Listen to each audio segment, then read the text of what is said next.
भारतीय संवैधानिक ढांचा भाग 1 ऐतिहासिक विकास और दर्शन के विस्तृत और गहन विश्लेषण में आपका स्वागत है।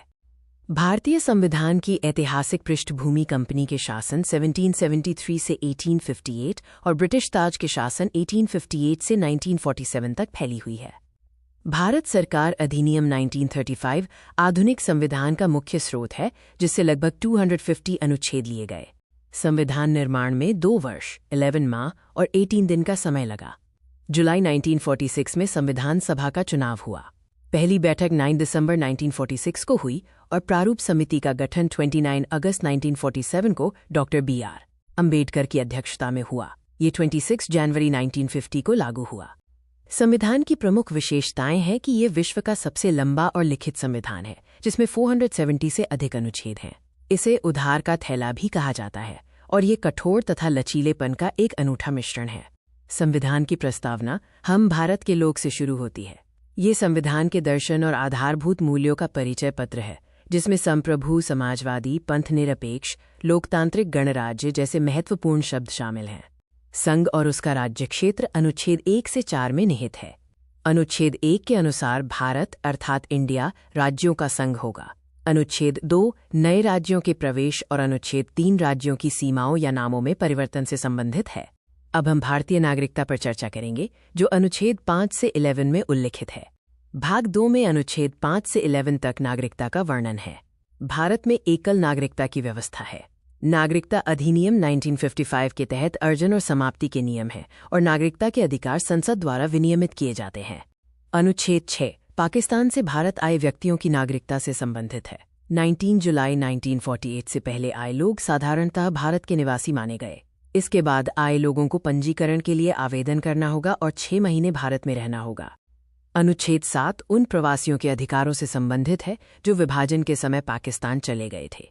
1 मार्च 1947 के बाद पाकिस्तान जाने वाले की नागरिकता समाप्त हो गई, लेकिन पुनर्वास के लिए वापस आने पर उन्हें अनुच्छेद 6 के तहत नागरिकता दी जा सकती है। अनुच्छेद 8 भारत के बाहर रहने वाले भारतीय मूल के व्यक्तियों से संबंधित है। यदि कोई व्यक्ति या उसके पूर्वज अविभाजित भारत में पैदा हुए थे, वे भारतीय दूतावास में पंजीकरण कराकर नागरिक बन सकते हैं। अनुच्छेद 9 विदेशी नागरिकता स्वेच्छा से लेने पर भारतीय नागरिकता की स्वचालित समाप्ति का सिद्धांत बताता है। भारत में एकल नागरिकता का सिद्धांत इसी अनुच्छेद से पुख्ता होता है, जिससे दोहरी नागरिकता की अनुमति नहीं है। अनुच्छेद 10 नागरिकता अधिकारों के बने रहने को सुनिश्चित करता है। प्रत्येक व्यक्ति जो इस भाग के तहत नागरिक है, वो नागरिक बना रहेगा, बशर्ते ये अधिकार संसद द्वारा बनाए गए किसी भी कानून के अधीन हो। अनुच्छेद 11 संसद को नागरिकता के अर्जन और समाप्ति के संबंध में सर्वोच्च शक्ति देता है। इसी शक्ति का उपयोग कर संसद ने नागरिकता अधिनियम 1955 पारित किया। नागरिकता के मुख्य निष्कर्ष एकल नागरिकता और संसदीय नियंत्रण हैं। भारत में केवल केंद्र की नागरिकता है और नागरिकता के नियमों को बदलने की शक्ति केवल संसद के पास है। भाग 3 में मौलिक अधिकार अनुच्छेद 12 से 35 तक हैं। इसे संविधान का मैग्ना कार्टा कहा जाता है और ये अधिकार न्यायोचित हैं। इसमें समानता, स्वतंत्रता, शोषण के विरुद्ध, धर्म की स्वतंत्रता, सांस्कृतिक और संवैधानिक उपचारों के अधिकार शामिल हैं। समानता का अधिकार अनुच्छेद 14 से 18 तक है। ये कानून के समक्ष समानता, भेदभाव का निषेध, लोक नियोजन में समान अवसर, अस्पृश्यता का अंत और उपाधियों का अंत सुनिश्चित करता है।